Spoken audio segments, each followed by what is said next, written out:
Hello everyone, welcome to travel is Somos another new shopping blog. So আজকে একটু চলে গেলাম থ্রেডিং করার জন্য পার্লারে, দেন তারপর চলে গেলাম শপিং করার জন্য। সো শপিং করার জন্য আগরতলাতে দুর্গাপূজার আগে শপিং করাটা একটা best experience for everyone, because এত ভিড় ছিল এবং দেখতে এত সুন্দর লাগছিল, চতুর্দিকে লাইটস এবং মানুষের এত ভিড়। Wow, it's more like A mad গালা for Bengali people's, right?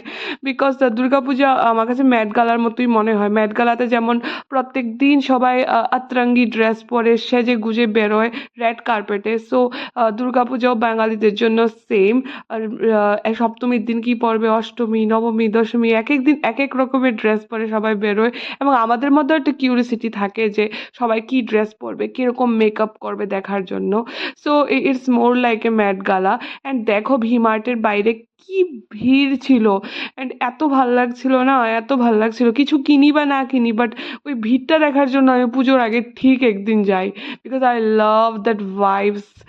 And রাত্রিবেলা আগরতলা শহরটাকে একটু বেশি সুন্দর লাগে, মনে হচ্ছিল একদম রানীর মতো আমাদের শহরটা সেজে আছে। And it's so beautiful, wow, so eye catching. So ভালোই লাগলো কালকে শপিং করে। তোমাদের শপিং কেমন হলো বলো?